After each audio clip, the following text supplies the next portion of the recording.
podcast. I'm AJ. Welcome back. What's good, y'all? I'm Diesel. So today we're going over entrepreneurship, creating a business type thing, right? Um, you're more experienced in this platform, this space. I don't think so. You don't think so? I think you're humble about it, but continue. Well, you're a serial entrepreneur. You are a solo entrepreneur. You're very deep in it. So you're a solo entrepreneur. You're very deep in this, and I am doing things that can create revenue. And I'm getting the gist of it, right? So I wanted to ask you some questions because By the way, this is our season finale. This is our episode 6. Thank y'all for going through the journey with us, whether it was entertaining, boring, or anything in between. Controversial. However, I want to ask you about what was your first entrepreneur journey like? Damn. I tried to talk to you off camera. Okay? I would say, as an adult, it was selling Avon. Avon, okay. Yeah, that was, how old was I? Like 18. I think I was freshly 18. And I was like, all right, I'm going to sell Avon. See what this sells. Okay, listen. Because they be whipping motherfuckers out. Shit, let me go ahead and give me a nice little car. But yeah, Avon as an adult, as a child, or a teenager. All right, so I'm past the statute of limitations. It is what it is. You was just slanging drugs? All right, cool. Let's go to that. I used to. Okay, so have you ever heard of Bosco sticks? Bosco stick. I think. Well, what the fuck is this Bosco stick? They're like little cheese sticks or whatever. Okay, I thought it was like cocaine or something. Oh no! Have you heard of Bosco sticks? Like, no, I'm thinking of is this some Bruce Wayne shit? Let me get them Bosco sticks. But so in high school, I used to lift them, and I usually cut holes in the linings of my coats because I keep weapons there. I'm more concerned about the Bosco stick smuggling than the weapons. Yeah. But go ahead. So I would get in the line and I would smuggle something and put it in the lining of my coat. And because they were in these heated foil, like the foil bags or whatever. So I do that. They sold them bitches for $4. I'm going to sell that bitch for $2.50. I got them all for free. Detroit, by any means. So, sorry, y'all. No. But yeah, that was like, it was just some kind of hustle type shit. Like, I'm going to give me some money. Detroit hustle. Nobody hustles harder than Detroit. I don't give a fuck what it is. That is a fact. We will hustle friendship. Nigga, I'm telling you, friendship is a commodity. It is. But, so, selling Bosco sticks and that being the thing. Okay. So, what was something that you, like, stuck to the longest? Damn, I forgot. I want to add one more because there's something earlier than that. I used to sell lyric printouts. Lyric printouts? Yeah. Off azlyrics.com. Back when we were transitioning to the internet and all that stuff. People wanted to know the lyrics of songs. And so I found out about AZ Lyrics. And I would go print out the lyrics of songs. And then I would cut out the web address on the thing and I'll sell it to people. This is pre-YouTube and all that shit. Yeah. So, you was making money. Making the money. Okay. You gotta watch YouTube to watch my mannerisms. All right. I mean, I can dig that. So, if you're gonna go that far back with entrepreneurship, so Dragon Ball Z was the thing. Yes. Every young black man loved Dragon Ball Z, and I realized it's the thing of I want to be strong and be able to wish all my dead niggas back. That is the premise. That is. I wish my homie was here. I gotta grab these spirits. However, I digress on that. We go on that in another rant or somewhere else. But I would go to Dragon Ball. I wanted to find pictures of these characters and be able to color them. So I went. Someone like, oh, you can print pictures out the library. So I go there and I'm printing pictures out, and you know it has the website address, the pictures only yay big, and then it's a dude. I think I'm probably about 11. He like 16.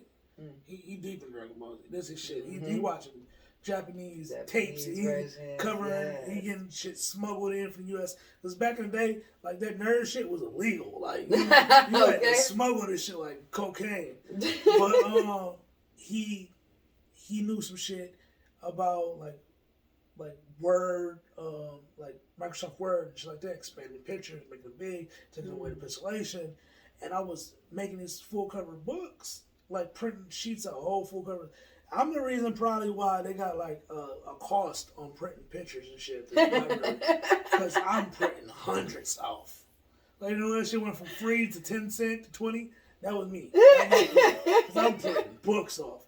And I'm printing them off and I'm selling like, I think like 20 pages at like $5 a book. Hey. Right? So bam, bam, bam. And I'm not, there's no cost to me. Yeah. I used to pass the statute of limitation, like you said. Okay. Eastland Mall in Detroit when it was a thing. Me and my friends created a thief ring. Like, it was like 12 niggas from 11 to 7 walking 2.5 miles to Eastland Mall to steal from KB Toys, Target, and whatever other place, Barnes and Nobles, anything we can get our hands on, and we would take that shit, we would keep it to ourselves, and we'll sell it back into the community. The older kids got wind of what we were doing, like, still have some Tommy Hilfiger socks and some Guess and some Naka.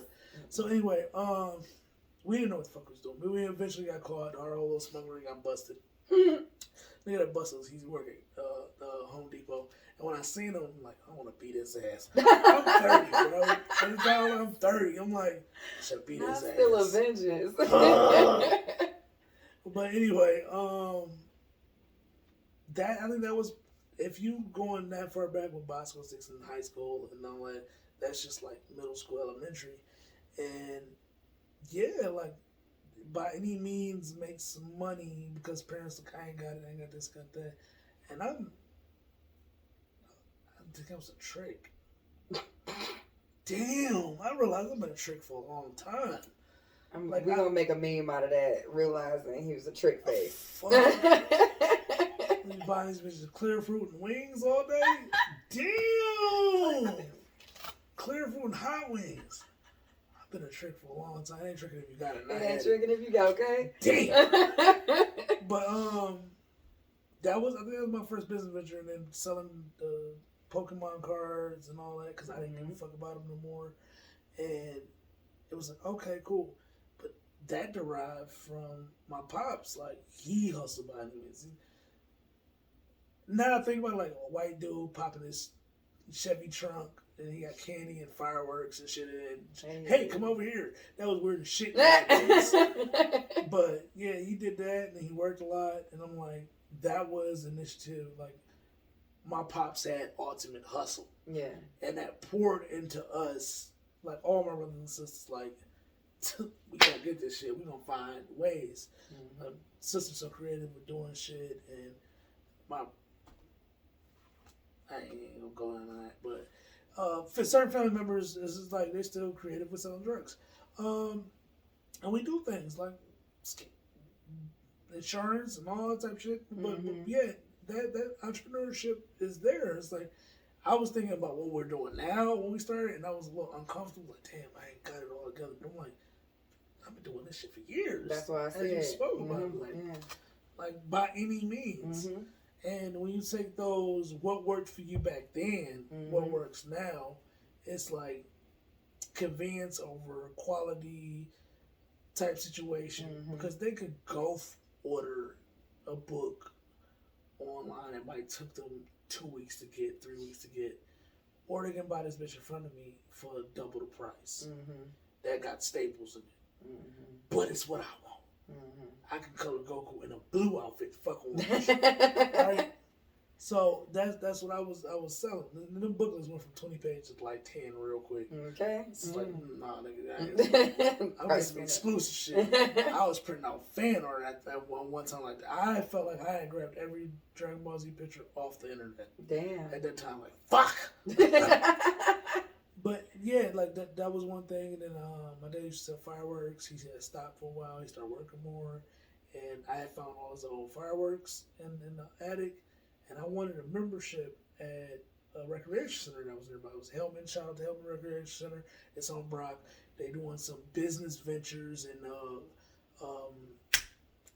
small business and neighborhood business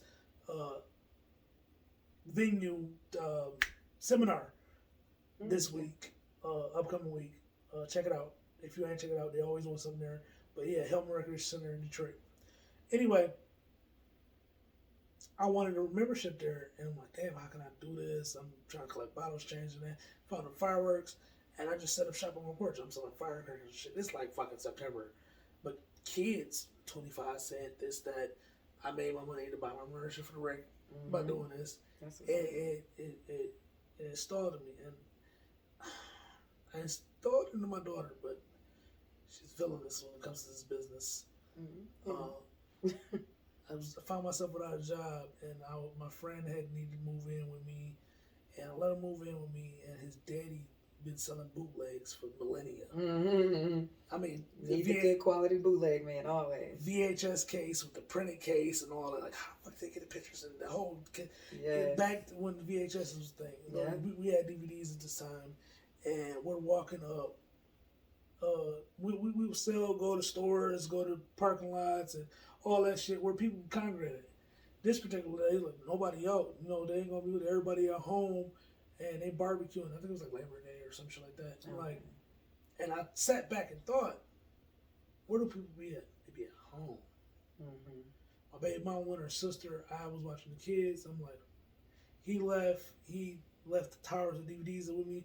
I put the bitches in a backpack, and I just got to walk in the street with my daughter in the stroller. She was about 3-4 years old, so she was able to walk a little bit, but not fast enough. So pushing. So as I'm walking down, I'm like, hey man, y'all listen to that bored ass music, and I'm just boom, boom, boom, boom, boom. I'm talking shit. And I'm like, I got this, I got some movies, them kids in y'all way, y'all trying to play spades. You know, they getting the domino again. So I'm selling the sizzle, not the steak, and I'm giving them this, and I made more money doing that than being posted up at like the gas station or a grocery store, because everybody was home. Not only like you got 20 people that don't live at your house buying shit. The kids want to watch TV. You want them out their way. Buy all the new cartoon movies that just came out. Yep. Oh shit. I sold all this shit when he came back. I'm like, bro, I made like $900 a day. And I'm like, shit. Here's what we owe your pops for printing them bitches. Here's $350. And here's $100 for you, nigga. You ain't do shit. That's mine. And now you can't sell a DVD for shit. Yeah, right? 50 cents. But yeah, like you made me think beyond just the businesses that we're doing today. Good. I think all of the previous businesses been shady as fuck that we talked about so far. I mean, you know. Not the Avon. You're selling your dark market Bosco sticks. But you know, get it where you can. And I feel like entrepreneurship is a mindset. Like you have to have a desire to succeed. You have to have a desire to be. You got to be hungry. Like, pun intended. Bosco sticks. Anyway, but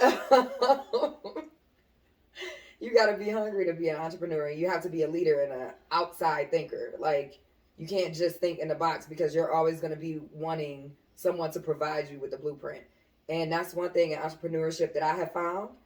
It's very hard to get out of this matrix of a 9-to-5. Extremely hard. Harder for some than others. You know, it depends on your journey, your mindset, and all that stuff like that. And the resources that you have. But it's one of my main issues on this journey is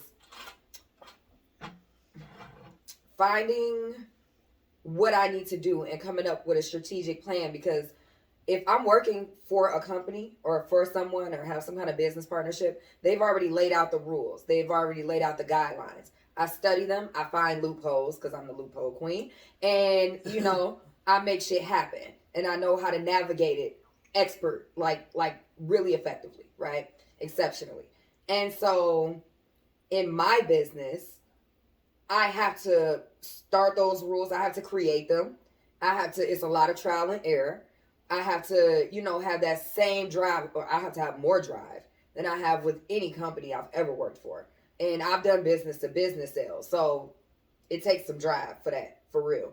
And resilience. And I've learned that I really got to document almost everything that I do. I almost have to like journal what I do and make sure, like, okay, I like this, keep this up. And then what didn't work for me, all right, keep that in the thing. It didn't work. And then when I get an idea, I got to review those documents. Like, okay, cool. So I'm kind of coming up with a guidebook for my own self and like a manual, an employee manual of sorts. Okay, I get that. Um, Going through this process, I'm over here flashbacking and shit. Mm-hmm. I don't. So that we brought it up multiple times. My theory on motivational manipulative, right? Mm-hmm. I don't think that's always been my thing. Mm-hmm. I think I learned that from another individual Mm-hmm. where he understood. He a hyper thinker. Deontay Judkins, Des Juno on Facebook. He's a rapper. He's very talented at what he do. Always seen him as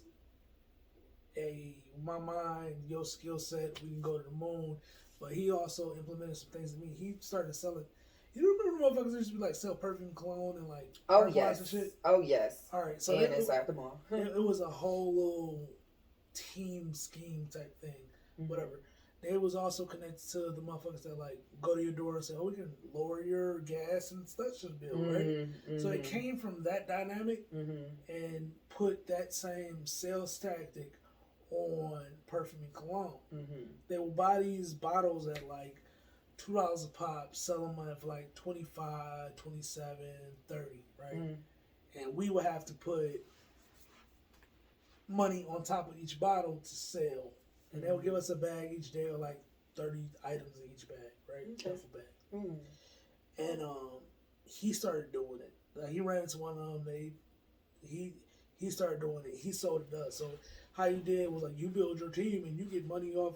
So that 27 was actually the excess money. So it's like, oh, you will make $3 off this bottle, and we'll make 24, and you'll make $3 off each bottle they sell. So when he brought it to us and he started trying to sell it to us, it's like, I ain't doing shit else. So some of us was smart, knowing what he was doing. Some of us was naive, and he had this thing. It's called he wanted to build a team based off 2 people, and everybody follow underneath them. It was the assessor, the assessor, and the aggressor. Mm-hmm. Somebody that was gonna be the second him, and the other one was gonna be the aggressor. Mm-hmm. Me being the person I was at the time, being overly aggressive, Mm-hmm. I fell right into that situation. But then it got to a point to where we got really powerful in that thing. Like they had these little quotes and this and that. But again, he was a lyricist. He is a lyricist. And he came up with all these quotes and acronyms and this and that. And motherfuckers start gravitating to him. And then they start gravitating to our team. And it was like, we dipsetting this motherfucker. Hey. So each one of us started creating our own team. And it was like, I think they see some extra items in the back seat that we didn't sell. But we brought the money back. So we keep the item. Well, we didn't sell it, but here, I'm pay for that box. Yeah. But so a lot of the boxes we would keep, but we didn't pay for our items. Like, they went back and they're like, well, what's this? All that shit paid for. Mm-hmm. But why are you keeping the boxes? Rainy day. Mm-hmm. That box was only $20. Mm-hmm. I asked $20, I bought the box. Each day, if I have extra $20, I buy a couple boxes. We don't work on Sundays. I go work on Sundays by myself. Mm-hmm. Ain't like that. Mm. And all of us was thinking like that. Like we would get together and go sell that $20 box of cologne or perfume for $60. Mm-hmm. And we was just banging that shit. And it was like, oh, these days get on. So they fired us, like the whole team. And they faked fired me first. And I'm like, fuck, whatever. Oh, whatever. I don't, like, why are you not arguing back? Why are you not agreeing? I'm good. Because through that process, I've learned how to talk. Because my boy's like, you are the aggressor, but your name not to be too aggressive. Now, he's younger than me. He's like 4 years younger than me. Yeah. And he woke me up. And I'm like, all right, no, whatever. Like, no, we ain't fire you. We just testing you. About 2 weeks later, then they fired us off. We had brought more people in. And they thought them niggas was going to stay. They were like, no. They left with us. So, and we was all from the east side. We was on the west. And like, meeting up at the house. And we was like, damn, what the fuck we gonna do? We ain't got this and that. How much money you got? How much money you got? How many bucks do we got? And we had like $900 our name. And with doing that, meeting multiple people throughout the day, talking to everybody we could, we accumulated a lot of numbers. We ran into other perfume niggas that was like wholesalers. Like this Arabic dude that was in, like off Dearborn and shit, off Terman. He was like, well, shit, I can give you your bottles and this, and you ain't got to work for nobody. Well, you can work for yourself. So he started selling us bottles. They were getting bottles for like $3 and $4. We was getting bottles for $1 and $2 through this dude, because he was getting that shit from New York for like 50 cents. So we went to him. We was like, shit, all we got is $400. We had gathered $400. He gave us like 60 items. It was like 4 of us. And we went out, banged that shit off, came back. It was like, and everybody, oh, I got it. No, we don't have that much money. How much do you need? Right. How much do y'all need? And it was like, well, I need this for that, and I need this for that, I need that for that. All right, we're going to take the rest of the money and throw that back in the pot and get more items. So then we start having a inventory big enough. So we banging our shit out, and we created our own company off that. That's what's up. And to the point to where this is my baby on her first taste of fucking like, I'm a princess. Like, just, like, here's $250 a week. Just stay home, $250. And that was my first business venture collectively, and that shit just fizzled out. And I realized like, oh, this is because we got it in around November, and then around May, June. It went out because it's Christmas time and tax season. That's what it is. Christmas time, tax season. Anymore. Like, damn, niggas hard as fuck through that. So people went off and got jobs, and they kind of like, it went out. We just stopped doing it. But that whole venture of what's the next step, and us instantly thinking, how much you got, boom, boom, we got $400. I got a contact. Let's go holler. A plug. That was a whole drug deal type scenario. We went and got a new plug, got on, and blew the fuck up to where we was there. We was doing that. And then it went away. But going away from that scenario, learning from those people, because they had all this type of sales taxes. I even went to another team after like not want to do it for myself no more, because the items that weren't hot that we were selling no more. Like we had a stockpile of so much bullshit. Like, damn, that's not hot no more. Go over here, work with them, then learning these sales tactics at 9 to 5. They had all these quotes. It was derogatory towards like the random ass people, like consumers, 9 to 5 slaves and all that shit. Like, damn, that's what y'all think of? But you had to create this atmosphere, this personality, this culture to sell to people. And salesmen are dirty. Like this shit. Anybody that's in sales that ever went through something like that, y'all know these quotes. And that was my introduction to all of that. So one thing I will highlight too that you spoke on, the drug game. So a lot of us are like within the culture. We probably know a drug dealer. We probably live near a drug dealer at some point in life. Been a drug dealer of some sort, or you know, whatever. Or you got yeah. Or you so buy drugs. Yeah, and so like there's one within proximity. The thing is, pay attention to how drug dealers move, and you could take that into any business genre. Truly.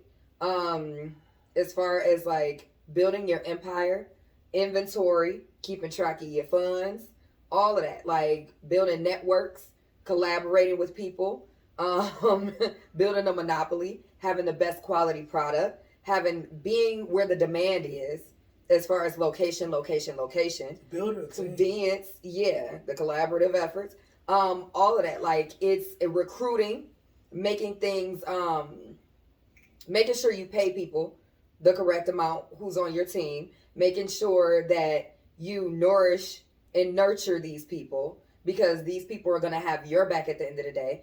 And just looking out and being a fair person for the most part. Yeah. And then knowing that there's a dark side to all of this. You learn how to work the left and the right hand. I always say that because you got to learn to work with the dark and the light. Everything, shit ain't always sweet. So you got to know the cutthroat part of it as well. And you got to learn it and utilize it. Don't be afraid to utilize it. So, yeah, that's a lot that you can take from drug dealers. And I would, obviously there are moral conflicts with drug dealing, clearly. But I would really suggest people study infamous drug dealers. There are documentaries, there's biographies, there's all types of shit from drug dealers. Just look at how they structure the game, and then go read a book like Ray Dalio, or Principles by Ray Dalio, or something on Warren Buffett, and see how like people structure their teams and recruit people, and then you'll realize, especially you'll see it in Wall Street a whole lot. Wall Street is the drug game, damn near, just for finances. So you want to look at that and study, and then you'll see a lot of similarities. They parallel each other in a lot of ways. So just for those that fancy like TV shows and shit, like The Wire, right? You remember that? Oh yeah. Stringer Bell was one of the second guys in charge. Idris Elba's character, if I'm saying his name right. Yep. He was the muscle, second in charge, all that. But he was also in school, and he was learning business, and he was relating business tactic to the drug tactic, and how do you get this type of person to sell this? How do you move this product to that? He was asking these questions to his professor and teacher, and they was telling him, and he will go implement that in the drug game. So those two shadow each other. It's like two sides of a different street. These houses look the same, those houses look the same, but it's on the same block, different residents. So you can look at both of those things as contrast. Within contrast becomes relatability. And when you relate to something, you understand it. When you cannot relate to it or make something understand your brain, like you relate any new thing that you come across to your past experience. And if it's something that you never experienced, you tend to get frustrated and upset. So when you tend to get upset and frustrated, that's when you need to go educate yourself on those said situations and get out of that frustration, because you want to get caught up in your actions, not stuck in your thoughts. Dive deeper. So yeah, just keep it moving. Getting fired from it was a whole scheme, but getting fired from that situation where they didn't want to fuck with us, and us pulling money together, being 8 of us, to where we made our first roundabout. Those people were like, well, I need all of this and I need all that. They took that, and it ended up being like 4 of us left. Well, shit, we got this much money. We gonna throw it back in there, and we did that, and then we kept making money. Like, I got to pay my fucking bills for the next 4 months. Everybody got to doing good, and we was like, we bought this bottle of cologne for $2, and I just made $30 off of it, $60 off of it, and all I do is if I bought it for $2, I need to put $4 back to buy that same bottle in another bottle. That's how we kept building. And when it slowed down, some motherfuckers just start fucking women, some this and that, and then we just end up not being able to sell the shitty product we had left over because we start blowing through money fast. And that's one thing, is like, you have to always pour back into your business. It's like, take care of what you need to, but you always have to pour back into. You cannot blow all your shit and be like, damn, I gotta sell this piece of shit for a top dollar to get back on, but nobody wants it. Mm-hmm. And then you end up discounting it and all that. I remember a friend, it was a bottle of cologne that we were selling that the sprayer had fucked up. Mm-hmm. It smelled good as fuck, but the sprayer wouldn't work and we couldn't sell it. One friend was like, man, fuck it. We was outside of like a little mini strip. He went to the dollar store, bought some Polo cologne, but it came in a double set. Mm-hmm. It was like $3 or some shit. And he took that tip off that one, put it on there, and it sprayed. Mm-hmm. So he sold that one. And like, Polo, what's that one? Well, it's only one bottle, so the other one's defective. He ended up selling that $1.50 bottle because he used that one top for the other one. Yeah. So for fucking $40, and got the money back. So my thing as a business person, what's the next step? How we get back to making more money? He was like, "Shit, I just made X amount of dollars off of this. Well, how much money you about to put back into the team?" And it was like, "Well, shit, take 20." So 20 off $1.50. That wasn't mine. It was his. And then we put it back in the business. And that $20 just bought 10, 20 more bottles. We own. Yeah. Shout out to Mike Dent. And then also one thing I want to add on is even as an introvert, you can be an amazing entrepreneur, but you have to learn how to navigate and speak to people. That is a mandatory part of entrepreneurship. You have to converse and network with other people. As a business owner, that's what you have to do. You have to speak to people to recruit. You have to speak to people to, to pay attention and join your movement, because you have to persuade and convince people in order to join your movement, either by your own passion or by being you, because people generally buy things from a person they like. It's the personality that really grabs people, and that's why you need to present yourself in a way that will grab the demographic that you're looking for, because it's a psychological thing. I'm not about to go into the whole scientific facts. Y'all can kick it with me on some one-on-one shit for that. But anyway, just make sure that as an introvert, you are getting outside of your comfort zone, because one, success is on the other side of comfort anyway, period. But you have to make sure that you're getting out of that comfort zone, and don't exhaust yourself too much, because I know introverts, you got to recharge. I'm an ambivert, so I'm a little bit of both. And you have to... Ambivert? Yeah, that's both. Omnivert? It's ambivert.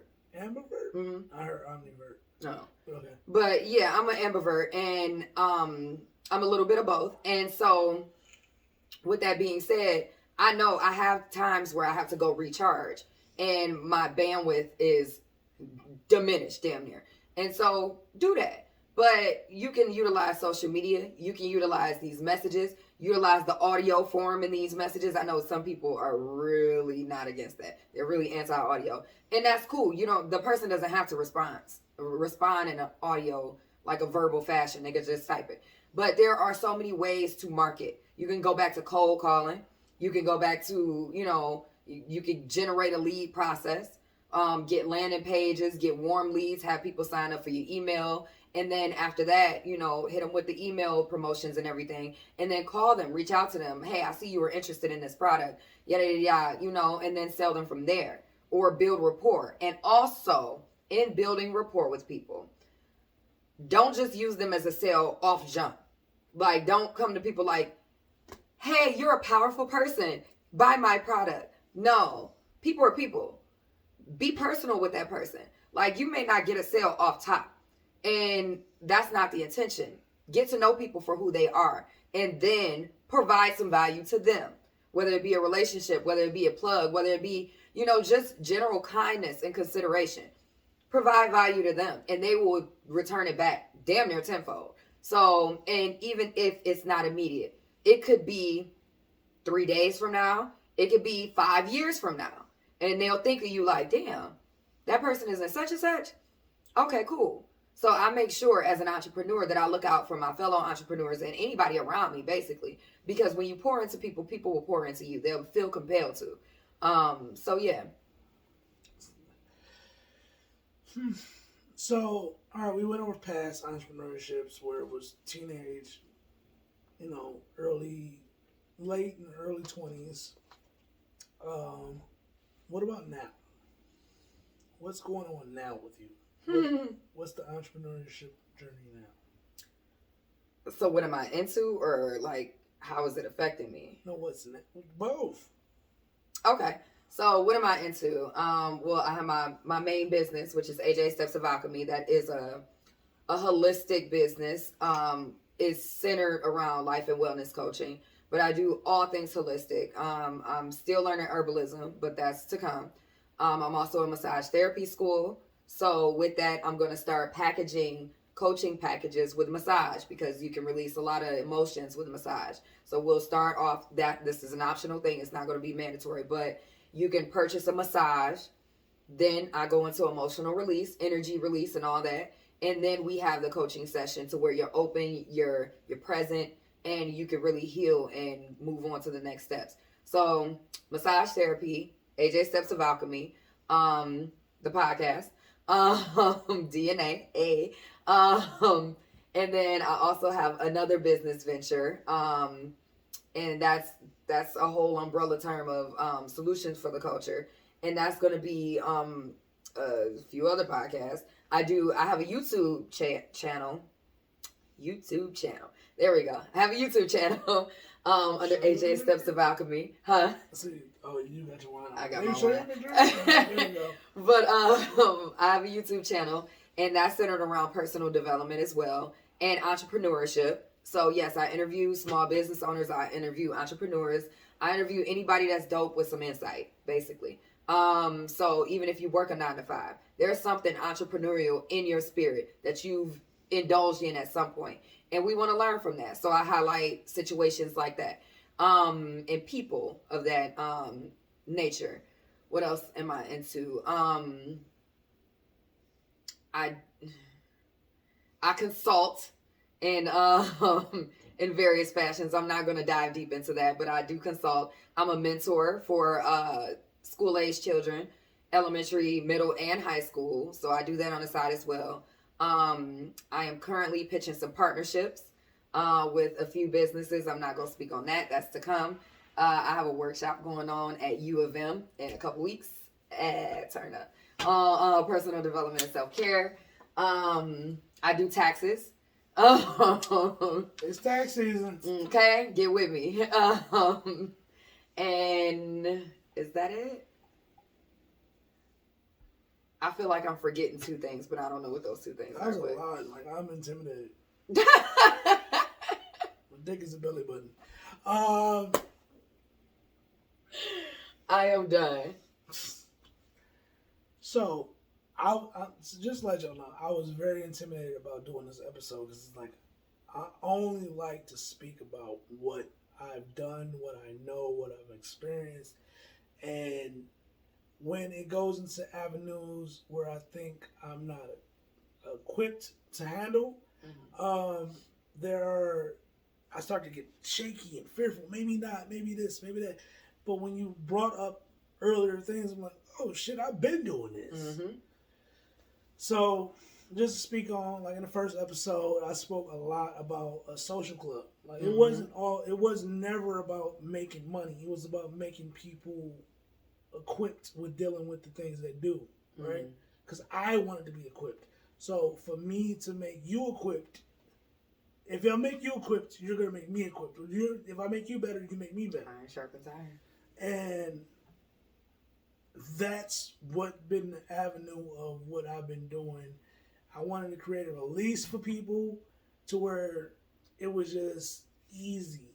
It was just like, oh, I blow that shit on hot Cheetos a week and Pepsis, right? And then it grew into like, do you want that release a lot more often instead of once a year? And then it grew into, what do you need out of life? What would you do with 50 niggas in a room and they willing to do whatever you want? Right? Mm-hmm. like business wise, work wise, whatever. You need some. Your mama need her whole house fucking garden done. We doing that. Mm-hmm. We ripping bricks up. We've done it. This is shit that we've done. And I'm like, we have to do this. Oh man, I don't feel like. Well, what the fuck you want? Well, I want this and that. Do you think this motherfucker gonna help you if you don't help him? Exactly. He's like, you're right. Mm-hmm. I'm gonna help him, and thought that he's gonna help me. Mm-hmm. And that was the thing. Like, this is not a selfish thing. So I end up creating this relationship between people, and we still want more individuals to join. We've created a culture. We created logos. I'm consistently wearing our logos. Like when I'm creating a brand. So when I create these shirts, these outfits, these shoes, and all this shit, right? I'm gonna put them on Shopify, and the money is not gonna go directly to me. It's not gonna go to me.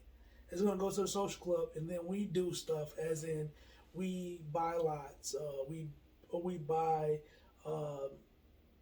playground equipment. We buy couches and furnitures for our clubhouse. We buy furniture and couches for women that need them. We buy stuff that men, like single fathers that need, because there's a lot of single fathers out here because women are acting like niggas now. Daddies that have been new baby mamas, we helping them out. We creating this environment that we want. We also want to create a whole neighborhood for us, and predominantly us is the urban community. Yes, you can be white in the urban community. Yes, you can join AOG. It is not a black thing. However, it is tend to be a black thing because there's a number of black niggas around us. Mm-hmm. And I'm not supposed to be saying nigga, but you said it. It is what it is. But my thing is, this is a dope ass logo. Why not sell it? Shoes dope as fuck. Why not sell it? And I found manufacturers is willing to do stuff for us at a cheap rate, to where we can make revenue. I don't want to rob somebody's pockets for $200 a shoe. Like, my outfits don't cost that. Well, I'm gonna make somebody else. But if we create some type of revenue, some type of return to buy good quality stuff and sell back to the community and make people feel good and make people still feel stylish, and then also recruit members to be a part of this group and this movement. What we're doing, yes, we're looking for a small return, but a big support system. Mm-hmm. You may be looking for a big return, small support system. Quality over quantity is the thing that goes from it's case to case situation. But it made me think, like, this is still a thing. Like, I got an AOG ring right here. This sterling silver and shit. Mm-hmm. I can fight fucking werewolves with this shit if I wanted to build it out. However, it goes into those avenues. Like, we want to do Airbnbs and stuff. Yes. That are more catered to our cousins. Mm-hmm. So our first Airbnb is goal to be in the next 2 years. The address is 4420, so why not it be 44420? Mm-hmm. Being able to smoke inside that motherfucker, and you ain't got to go outside in Detroit weather and freeze. And the ice rain that got my fucking lights out for the last 4 days. However, I digress until you get on your fucking job. But yeah, that's where I'm at right now. It's like AOG is going to be something that maybe on everybody's shoes, shirt, that, and Lion gifts, and then the thought pattern behind it, pushing it forward, is pay it forward, mm-hmm. and it will be paid back. Yes, and that was one thing I forgot. One of the two things that I forgot to mention. I have merch as well. I don't promote it often, but I do have it. So AJ Steps of Alchemy is my business, but Chasing Alchemy is the movement. We're all trying to chase alchemy in some form of fashion and reach our highest selves and live our best lives. So Chasing Alchemy, it's a movement, like I said. So I'll have like wristbands, Chasing Alchemy, shirts, all that stuff. So yeah, if you, and I I'm not gonna mention the contest. But yeah, Chasing Contest. Alchemy. What If contest? you want to join the movement, What's the contest? I want to know the contest. This is not me trying to plug her, but what's the contest? we'll talk off screen. But if you want to join the movement, hit us this up. I'm getting the shop online on my website, ajstepsofalchemy.com.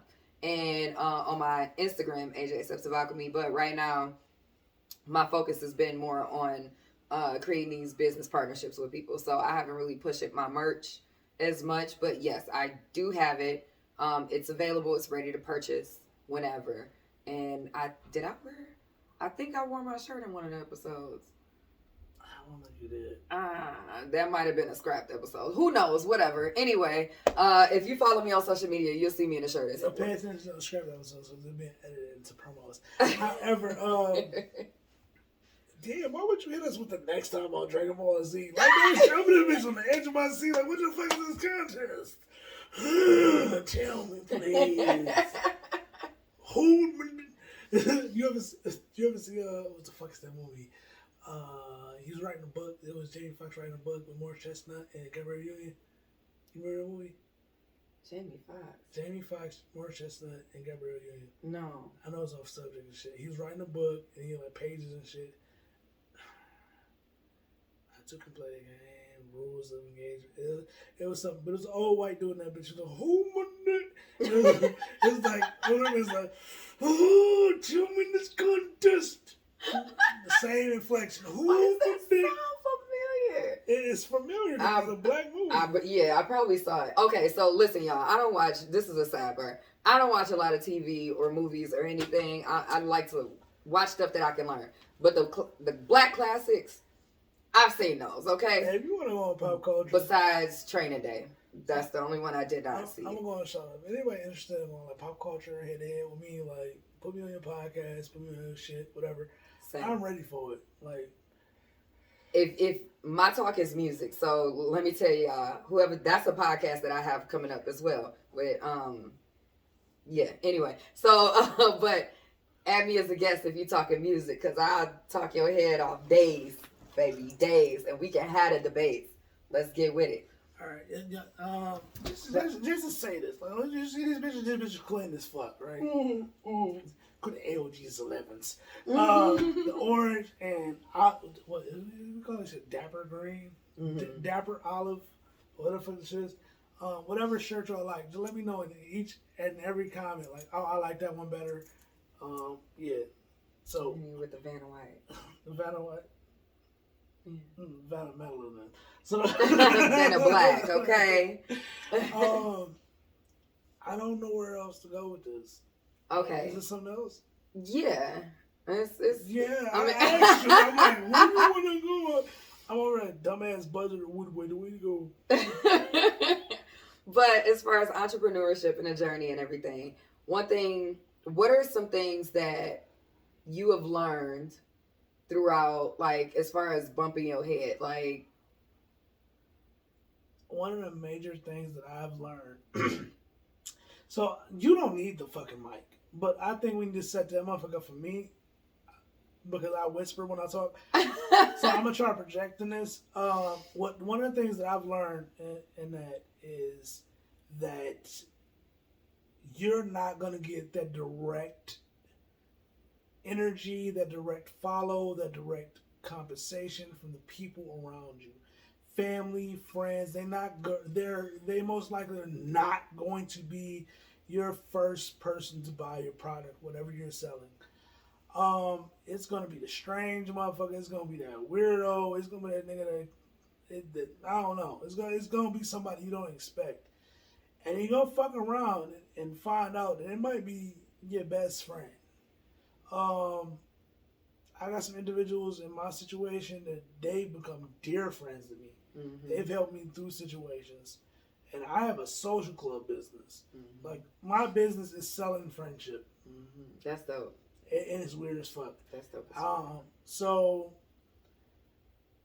with that being said, is your first customer is not going to be anybody you fucking know, most likely. Mm-hmm. You might get one, but you're going to get 3 and 4 and 5 people that's going to drown those out.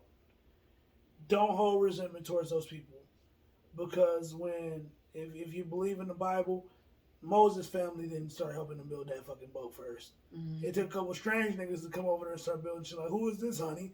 He was like, well, shit, he know I told him about the flood that's coming. He started helping me, and then his wife helped.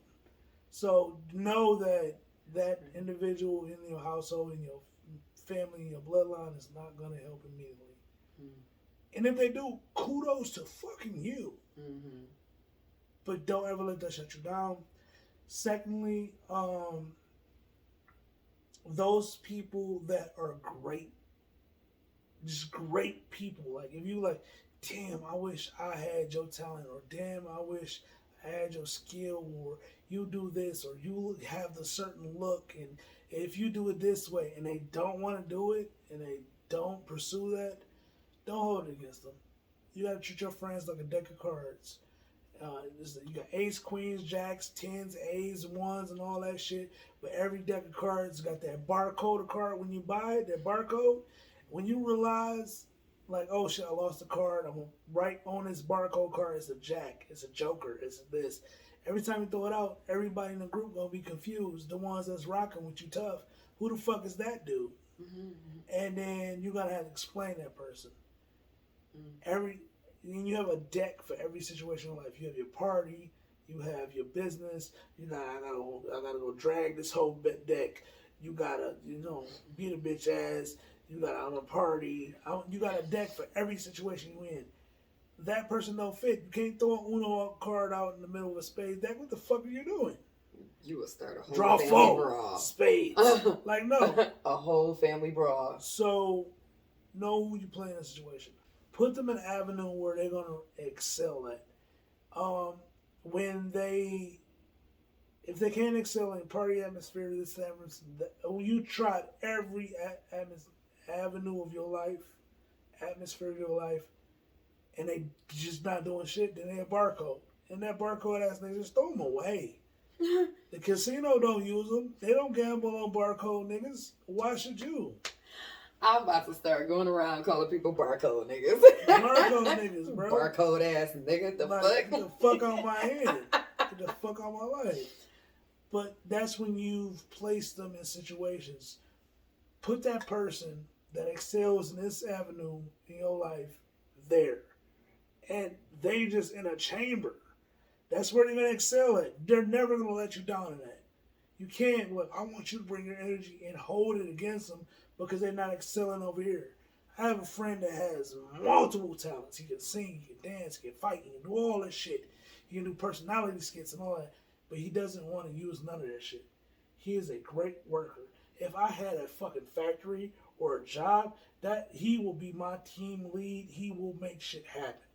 Mm-hmm. However, he's a great worker. And if you know who I'm talking, I'm not even going to say your name. I'm not going to give it.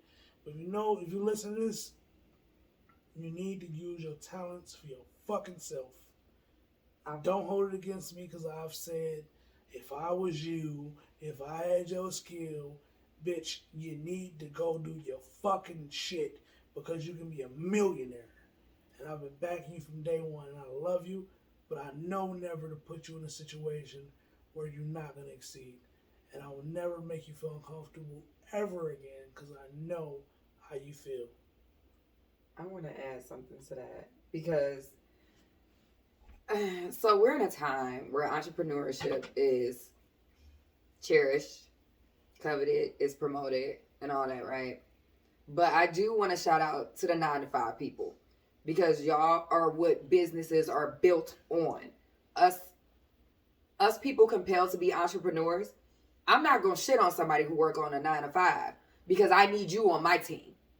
I need you on my team. So come on through. Like, come work with AJ Steps of Alchemy. What's up? Like, and y'all build this stuff because I need to delegate. I can't run my business by myself.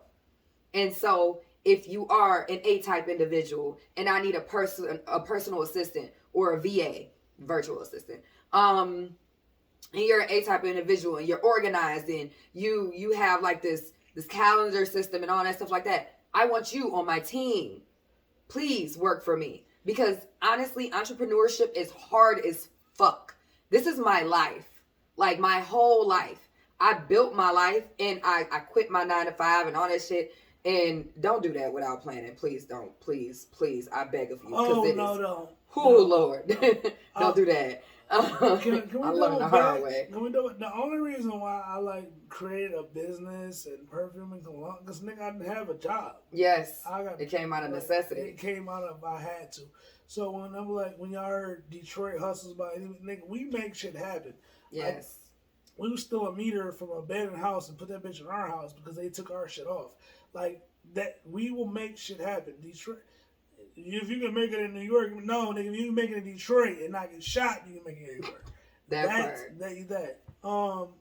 But I am a 9 to 5 myself. Well, not a 9 to 5. I'm not. I'm an 8 and skate person. Yeah. So it's an 8 and skate. I work on the weekends, 8 hours in the morning, in the afternoons, 5 days. I work 5 days total. Afternoons, and the weekday, I work 8 hours. If I want to do overtime, I will. If you're gonna pick that type of gig, pick one that does well. If they have a union, join. Stop being a bitch. Speak up. Because if you speak up, you make more money. Like, I make fucking $20 an hour dusting statues. You know how often I got to dust a statue? A day. They offer me free meals. Why? Because I joined the fucking union. And that's in our contract.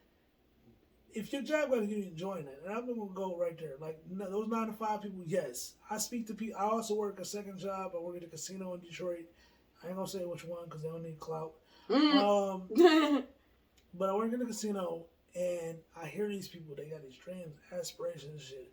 And I work 1 or 2 days in that bitch. And I be looking at them like, why are they doing that shit? Because I'm like, I'm doing what I want. I found out what I want. And what I found out what I want is I want other people to make my dream happen, and I want to make their dream happen. And that makes me happy. Find out what the fuck makes you happy and not what's selling. Because what's selling, like I said earlier, like, oh, we had all these perfume clones and we got down to the bare minimum and niggas didn't want to buy it. Don't do that. Don't buy this shit because it's hot at the moment and then it fades away. You're always going to be chasing something. You're always going to be a step behind. Be able to sell that item like you're selling yourself, and you'll always make money. One thing about entrepreneurship too. Okay. Oh, yeah. Let me finish the 9 to 5 thought first. 9 to 5s. I thank y'all because seriously, it's hard to step out of, and I got to reiterate this. I know I said it earlier, but it's super hard to step out of the 9 to 5 life. It really is, like, because they don't make it easy for you to build a business. Now, when you do it and you get your shit tight, it's lovely because you also get tax breaks because you're providing jobs for other people. Capitalism is kind of dope. It's fucked up on one aspect, but it's kind of dope on another one. So if you create jobs for people, you get tax breaks, you get more to take home because you got to hit people with payroll, brick and mortar, profit and losses, all that shit, right? Okay, cool. So, but 9 to 5ers, I give y'all all the accolades because it takes a certain amount of will to sit here and work for somebody else's dream. Now, for my entrepreneurs who are working 9 to 5, who want to become like full-time entrepreneurs, what I will say is make a plan and start. Okay, you work 8 to 10 hours a day. Okay, cool. Or you do 12-hour shifts 4 days a week. Cool. On those days that you're off, in that time that you're off, that you're not resting, you need to come up with a plan and start executing business stuff. Get your shit in order. Get it in order. Because right now, like, we are in a time where it's so easy to become a millionaire. It's so easy. But $1 million ain't shit no more either. You got to go for more than that. If you really want to live like a comfortable life where you don't have to worry about a lot of stuff. It's $1 million ain't shit. So, and then inflation and all that stuff like that and stimulus, all right, cool. I'm not going to get on that. We know what happened. So, you gotta make it happen. And I don't want to hear excuses, period. Like, don't make excuses. Excuses are valid reasons. Let me say that. They're valid reasons. We all got reasons not to do shit. You have to have a certain amount of drive to do it. And also, as an entrepreneur, you you have to have foresight. And these are all skills that you can learn. If you don't have it now, these are all skills that you can learn. Through AJ's steps of alchemy. That too. Yeah, thank you. But these are skills that you can learn, and having foresight will have you look at the bigger picture of things and get a bird's eye view and say, okay, there's a need that's about to happen. I need to be on the front end of this wave, and I need to be able to, provide this service because I see it coming on. Because by the time you hear about it, like, it's too late. Like, you could still profit from a wave that you jump on at some point, but it's going to be an oversaturated market in due time. If you can project it before it actually happens, you are going to be the trailblazer. You are going to be the trendsetter, the standard setter, and you're going to be the one with the most rapport with your clients and customers. So definitely, like, learn to project things, learn to read financial documents. Don't leave all your finances to someone else and to manage and whatnot. I know it's daunting and difficult. Trust me, I hated math. But you best believe I worked in finance for some years. I know how to get some money right. I know about that pay for sure. So do your research and then delegate. If you don't want to do the daunting task of your finances, get a CPA, get somebody, an accountant of some sort to look over your finances and everything. But know what's going on. You should know what's going on in all parts of your business. And then you could delegate and you can understand. You could delegate appropriately because you're coming from a place of understanding and experience. Because your business is your baby. And you set the standard. You set the tone. Everybody who works for you is going to look to you on how to work for your business based on how you interact with people, based on how you conduct your business and how you carry yourself.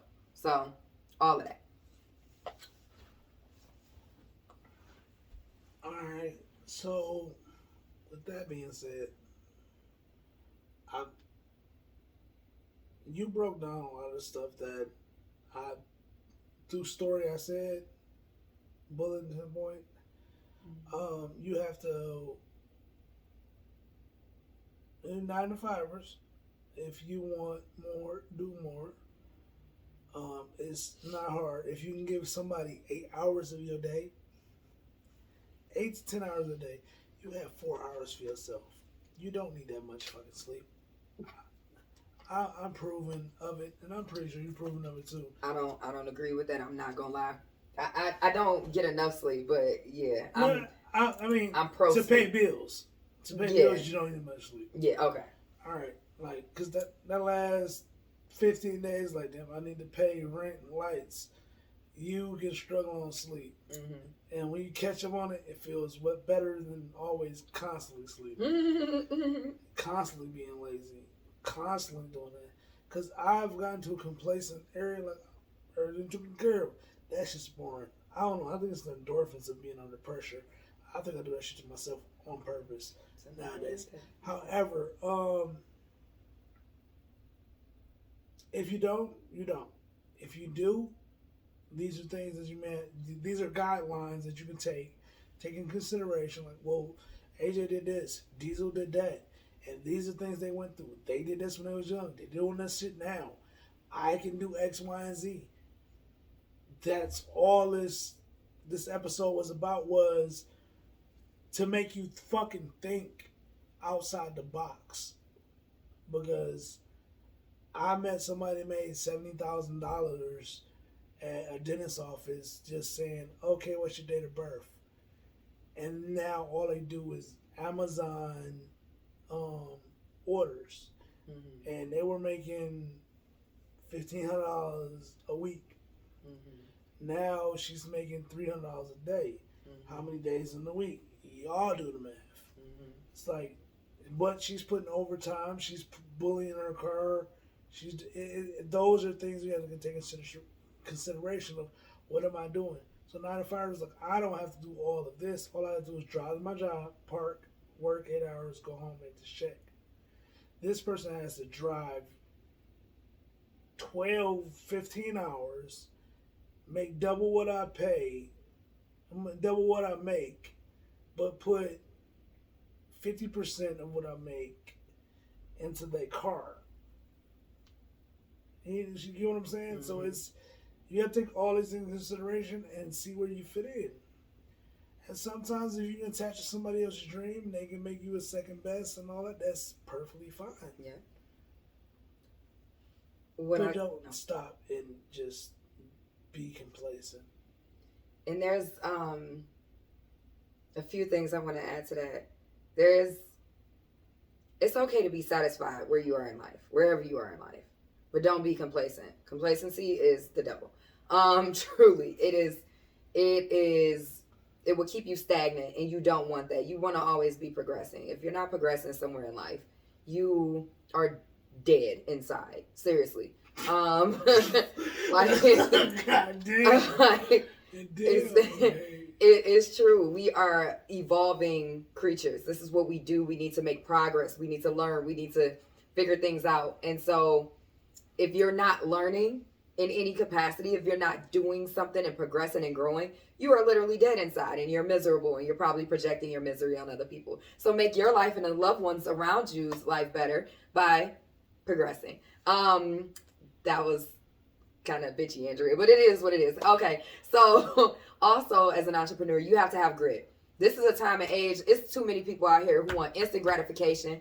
Y'all see Instagram, it's all pretty roses on all that shit. No, entrepreneurship is not all roses and rainbows and all that. It takes grit. It takes time. It takes effort. It takes dedication. It takes you being like blood, sweat, and tears. You're gonna cry, or at least want to break down at some point in this entrepreneurial journey. Multiple points, most likely, but at some point, you're gonna get told no. You can't just jump ship every time some shit happen.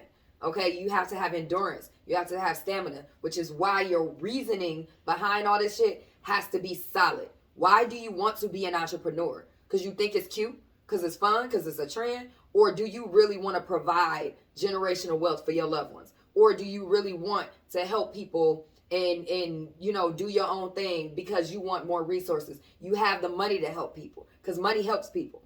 Money is not a bad thing. It's lovely. It's lovely. We live in a world that needs some kind of currency. Acquire more currency. Acquire it. It's not bad.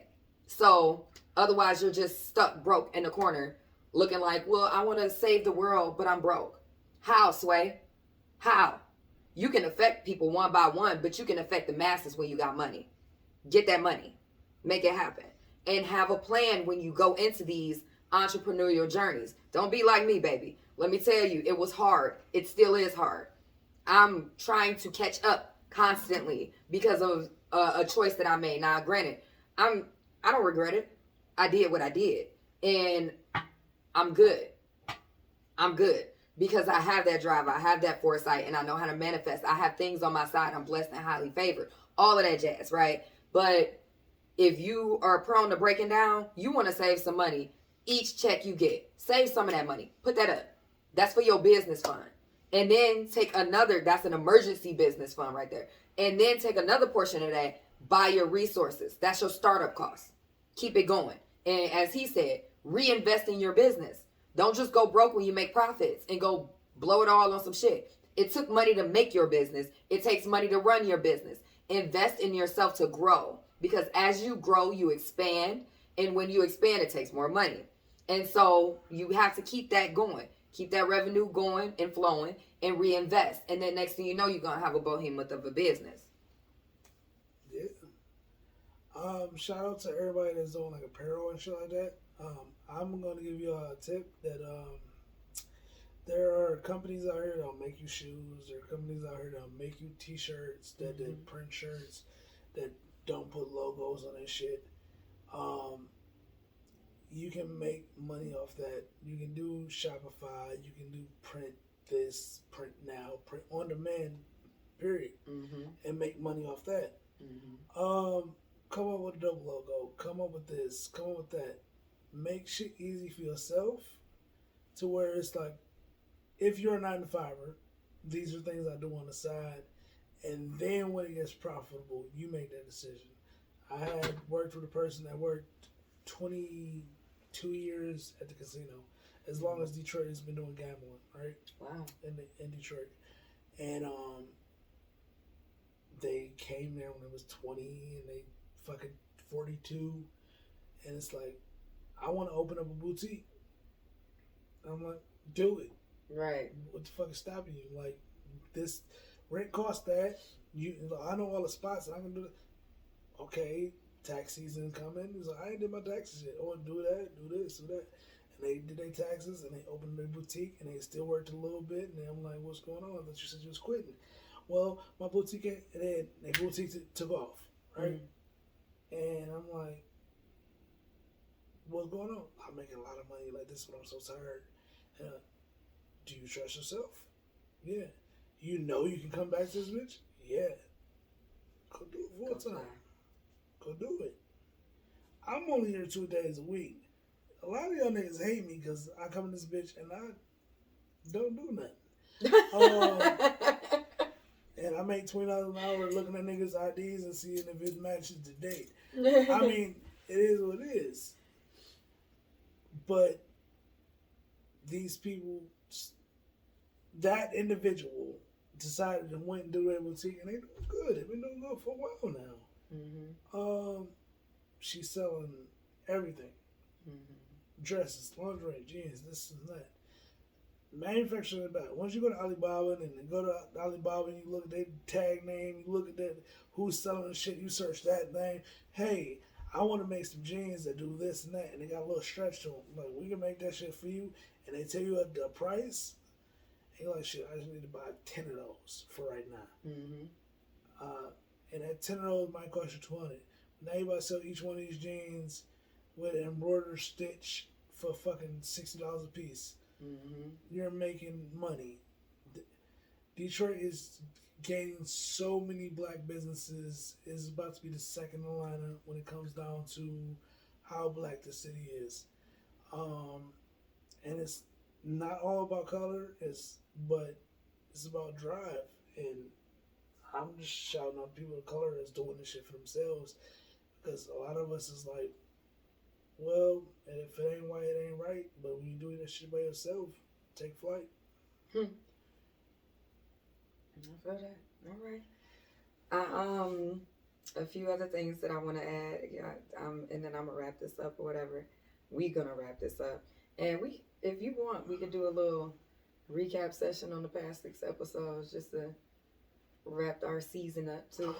And talk about some things that we might want to highlight more or whatever. And a season 2 is contingent upon y'all. All right, if y'all like this shit, make sure y'all subscribe. Let us know. Hit us up in a DM. Say something. Like it. Share it. Like, why the fuck you ain't say this? What about that? Comment. Okay. If you do all that, then we're gonna do this again. We don't do this shit for nothing, for real. Not for shits and giggles. We are doing this shit right now for nothing, but yeah. So I mean, nothing is in purpose. Continue to do it. So we have a purpose behind doing this, and we will continue doing this as long as if there is a demand for it. Basically, if y'all are hearing us, if y'all are enjoying this, hit us up, let us know, and then we will continue on to season 2. If not, it is what it is. I only read 6 episodes. I'm a bougie light skinned bitch. On the colorism episode. But with the entrepreneurial thing, to wrap it up, it's a beautiful journey. It is, and it's not about the end game. The end game. Here's the thing. The end game for us all is death. So do you really want to go there right now? Like, let's not. It's about the journey, the progress, the skills you acquired, the lessons you've learned, the awareness that you have, the people you've impacted, how you've been impacted, the value you created, the legacy you're leaving. That's what it's about. The journey, all the progress, not just about the ending. Like, and I'm sorry, I'm anti-retirement. Like, and not retirement as in you should work until work your ass off and overwork yourself or whatever. But you should have something that you're working at. You should have a purpose that drives you, that can make you income as well, and that you could do until you croak over or whatnot. Because honestly, we live longer when we have a purpose. If you study older people in homes, if they don't have a purpose, they tend to, and not even in homes, like older people in general, if they don't have a purpose anymore, they tend to frail out and die because there's no purpose. They don't have a why. Figure out your why and keep that purpose going. Is that why grandparents get attached to their grandbabies? They do. That is a huge reason why. And I wanted to be like, women are not the martyrs of the family, because the definition goes to it is death. Mm-hmm. Is the catalyst. It's the sacrifice of the family. And I'm like, are we talking about black families? We talking about black families? Y'all niggas saved. Y'all niggas saved. We die first. And one of the things is like, what I've learned doing this and listening to people, that black women will save a fucking LGBTQ person, queer, derogatory term that I'm not gonna say, before they save a straight black male, and that shit hurts. Oh no. See, you about to start. You got me triggered as fuck. Trigger, no. say some shit. Say some shit we can post. No, but I'm saying, I literally looked at that shit. I'm like, this is wild. Like, this is what we experienced. We're like, hey, I want a partner. You like, no, fuck you. This is my gay best friend. Or, hey, no, this is my non-threatening person that doesn't want to stick a penis in me. This is the person that wants to wear a dress. Like, I want to be the head of a household, and I want this, and I want that, and I want you to do better, and I want to be better. And they were like, no, fuck you, nigga. You wasn't there to save me. My grandmother, my great-grandmother, my great-great-greatest grandmother. I don't trust you. But this person of other alternative choices. This LGBTQ member seems non-threatening, seems more relatable than you, because you seem so far removed so much. And I get that. I really do, because a lot of black males be like, listening to these men and doing the male group that I have. Mm-hmm. And I have to honestly do interviews with these people, bring them to a circle. We have to agree, and they have to agree. Mm-hmm. Because I've had former gang members come to the group and say, hey, when you got a problem, I come kill some niggas for you. But this whole stocks and portfolios and building community, it ain't about that. But when you some drama, I come murder some niggas for you. And I'm like, no, I got you. We all know. We all need some murderers. Yeah, my 7th grade math teacher told me, like, all y'all not gonna make it. Some of y'all niggas gonna be in jail. And it's okay. Because when y'all see Mr. Black again, y'all gonna protect me. Mm. Y'all gonna love me because I did good by you. Mm-hmm. He was like, you're gonna be a doctor, you're gonna be this, you might be a killer, you might be a rapist, but you're not gonna rape me. And he went on with this shit, and it thrived on me. But when that person said, he told me, this is my grown ass man, when you got an issue or problem, I'll be the defender. Mm-hmm. But I don't want to be this ain't my cup of tea. Yeah. It ain't his cup of tea. And it was positive as fuck. And I'm like, why not? Because niggas thrive in survival. Niggas thrive in chaos. Mm-hmm. And I had to understand that that's needed. So I'm going to just double back to the whole LGBTQIA plus thing and being an ally. So I'm going to keep this short and sweet. Maybe not so sweet, but I'm going to keep it short. But the reason, from my perspective, the reason why we cape for them more than we cape for heterosexual males, that heterosexual cis black men, right? Because y'all don't like cis but it's black women don't like cis either. But go ahead. Yeah. Anyway, but cis black men, because they tend to objectify us. Mm-hmm. Make us seem like we ain't shit. Mm-hmm. They always want to battle with us. Mm-hmm. And they don't listen to understand, and so they don't come from a place of empathy.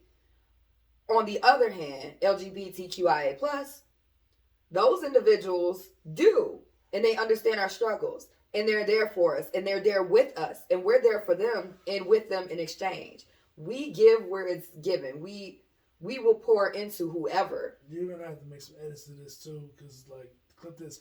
I would suggest say everybody. Transgender has been a fucking battle for you, black women.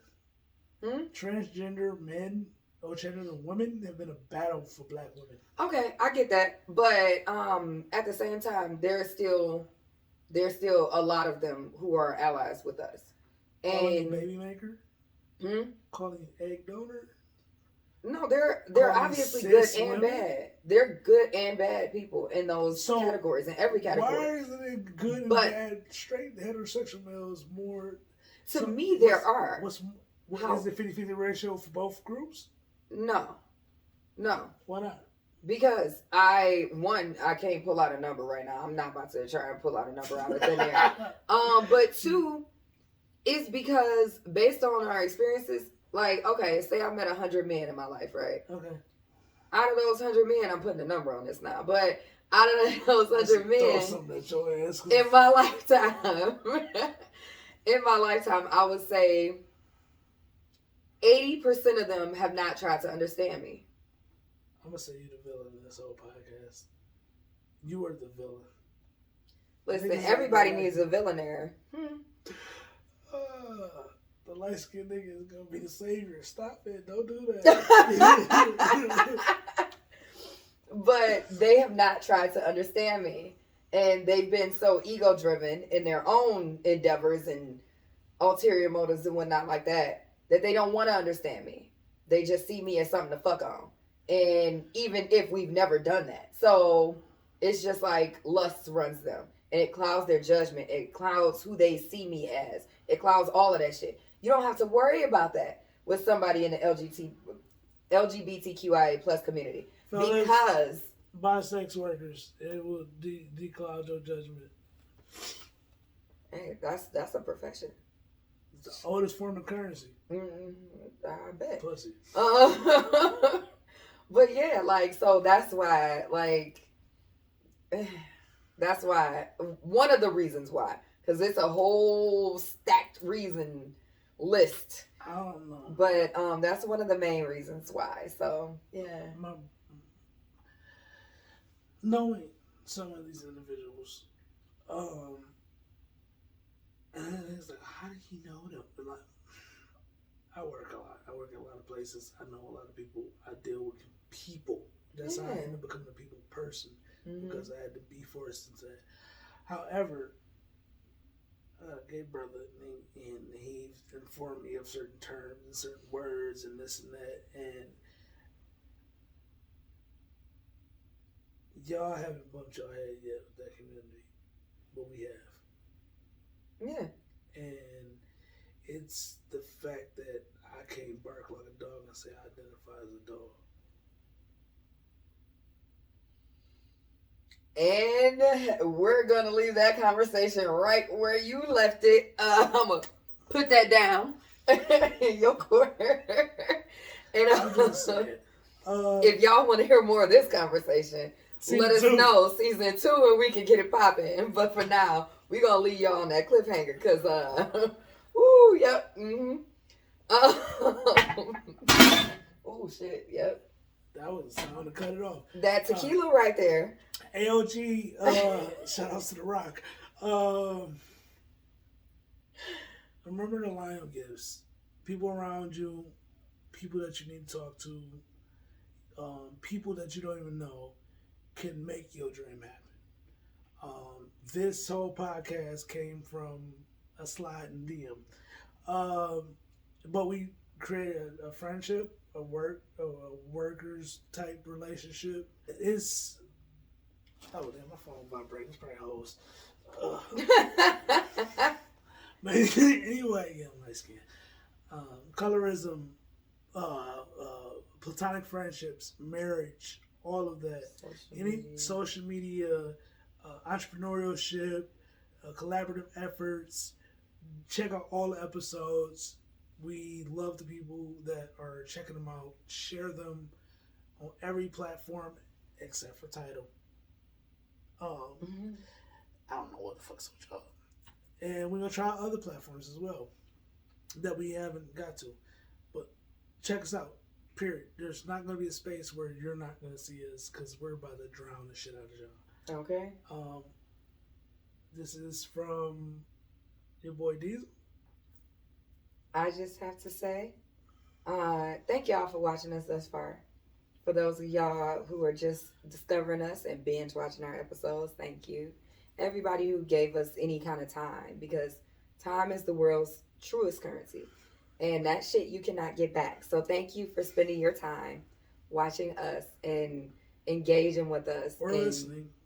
Yeah, watching, listening, engaging with us in general.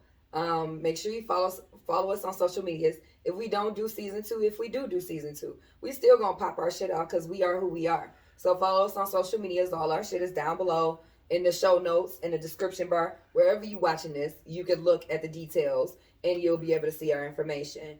And think of 5 things you're grateful for. Gratitude to change your life.